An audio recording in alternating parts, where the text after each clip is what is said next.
Hello, I'm Charles Kovacs, blog and LMS master at Rationale.com. 40 years ago, I used a pen and paper to take a test. Today, the same test is taken, but with a computer. If the technological environment has changed that much, why hasn't the testing? I'd like to discuss the current environment and the methods for assessment to raise your awareness for the need to change assessment methods. There are two forms of assessment in today's classroom: formative and summative. Formative assessments, checking people's eyes to see that they're watching, checking their eyebrows to see if they understand, asking questions to check for understanding. Perhaps we have clickers and online surveys to see what people are thinking. All of these are designed to check if students are on track, if they're maintaining an appropriate level of engagement. Are they listening? Are they thinking? Summative assessments, midterms, finals, projects, are designed merely to ensure that the next cohort receives standardized instructions. In other words, is the way that the course taught valid? Are the subjects being covered properly? Are students being assessed properly? Are the outcomes meeting the required outcomes for mastery of the subject? In both of these circumstances, we're simply maintaining our level of instruction.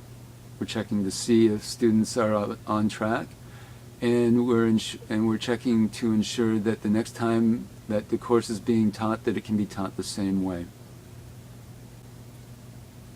But if you look at the current environment, there are people that are making money from playing video games. Yeah, 10 years ago, I learned in South Korea that one of the #1 jobs that people wanted was to be a video game player, because they're making serious money. There are people that are making money from eating food on the internet. Why? Because other people are lonely when they eat and they want someone to talk to. Technology has increased the viability of self-expression, the financial viability of self-expression. If you have 100,000 followers or subscribers on YouTube, you can make enough money from Google advertising to sustain a way of life. So in this environment, creativity and technical capability limits opportunity. Consider this, that the internet accounted for more than 97% of all two-way traffic in 2007. And approximately 7 out of 10 people in the OECD have a high-speed connection as of 2014. Web space is free and secure, and you can advertise on Google and freely put your videos up on YouTube. So maintaining knowledge, maintaining what you know, the things that we are checking for currently in the classroom, doesn't take into account the realities of the current environment. You have to be able to adapt to a constantly changing environment, the flow of information. You cannot simply idly sit and watch new ideas pass by. Given the cost of technology and its availability, creativity is the key. In 2013, Frey and Osborne indicated that 47% of United States of American jobs were at risk to automation, with the implication being that creativity and social skills were necessary for near-term job and financial stability. So the question, if you're an individual, is, am I going to simply maintain what I know, or am I going to create and sustain a unique brand image that will allow me over time to profit from the flow of information, the freedom of information? Academically, we need to ask ourselves, do we teach creativity?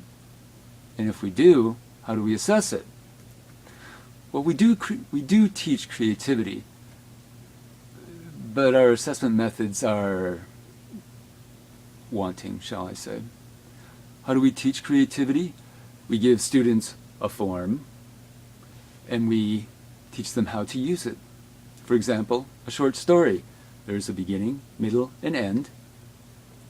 If a student is able to write a story that has a beginning, middle, and end, they get full marks on their ability to make use of the form.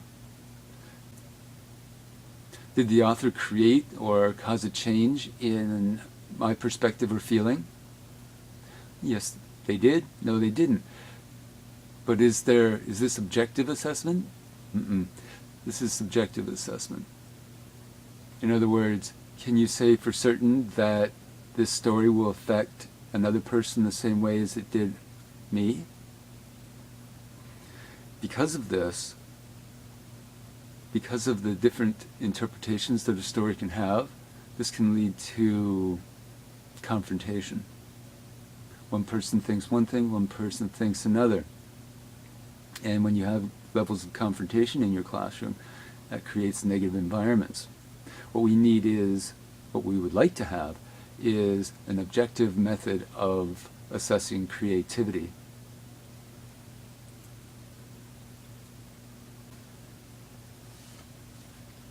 And this is where I'd like to introduce my video assessment rationale. If we ask a student to tell us the time when they made use of the theory in their everyday lives to solve a problem, this indicates that they understand the theory. But if they're able to tell a story, beginning, middle, end, that makes us understand the theory without ever having read the textbook or being in a classroom, then this is the highest form of creativity, or a form of creativity, creating an analogy, mapping reality to theory. Now, if I go and speak to someone and tell them about what happened in reality, they don't have to know the theory. They can simply listen to that story and use it in their own lives, and therefore they understand the theory without ever having read the textbook or gone to a class as well.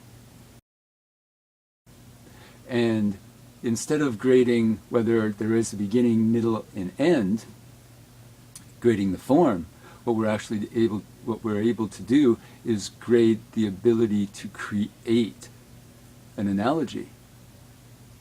Is the story logically told, and does it reflect knowledge of the theory? If so, then we are assessing creativity and not simply a form.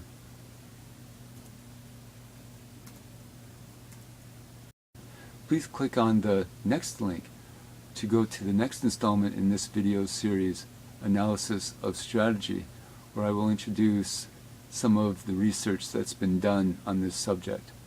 Thank you for watching. I'm Charles Kovacs.